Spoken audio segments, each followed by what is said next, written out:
Assalamualaikum warahmatullahi wabarakatuh.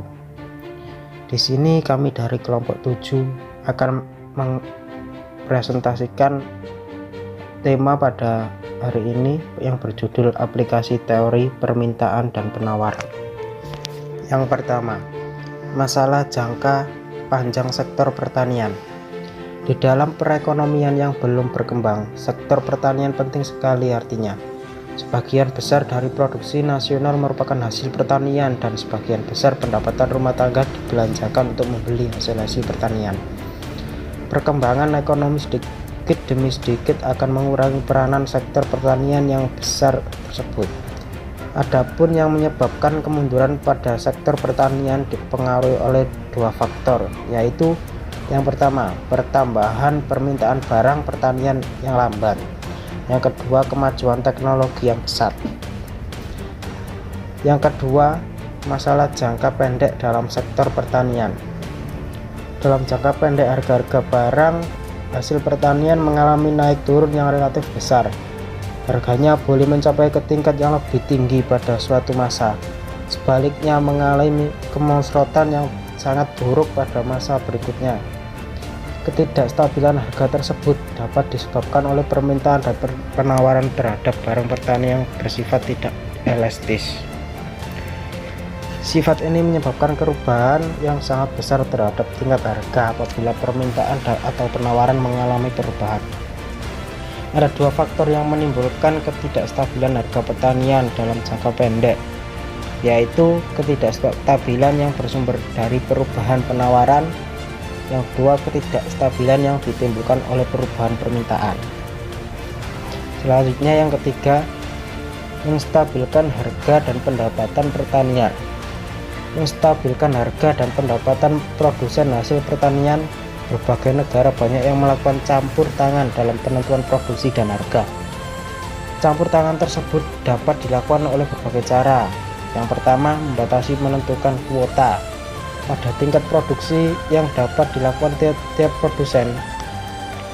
Yang kedua, melakukan pembelian barang yang ingin distabilkan harganya di pasaran bebas. Dan yang ketiga, memberikan subsidi kepada para produsen apabila harga pasar adalah lebih rendah daripada harga yang dianggap sesuai oleh pemerintah.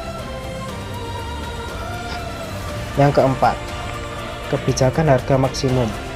Kebijakan ini dilakukan pemerintah apabila harga di pasar bebas dianggap terlalu tinggi, sehingga dikhawatirkan membawa dampak yang tidak diinginkan seperti terjadinya inflasi dan juga mempengaruhi pada kesejahteraan masyarakat. Demikian dapat disimpulkan bahwa kebijakan harga maksimum mempengaruhi yang pertama harga, yang kedua menciptakan kelebihan permintaan, ketiga berkurangnya penawaran, dan yang keempat menurunnya kuantitas dan yang diperjualbelikan atau shortage. Yang kelima, pengaruh pajak penjualan. Pajak penjualan adalah pajak yang dikenakan oleh pemerintah dan dibayar pada waktu jual beli ke atas barang-barang yang dikenakan pajak penjualan itu dilakukan.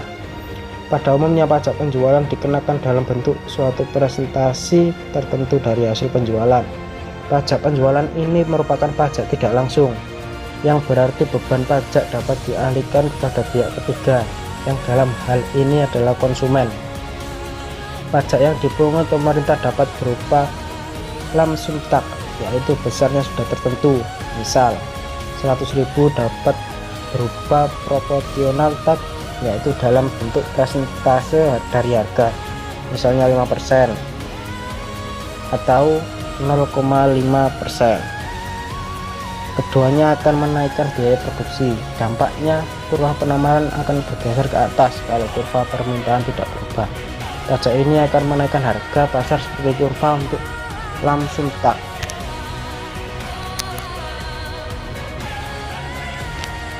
Yang keenam, pengaruh subsidi pemerintah.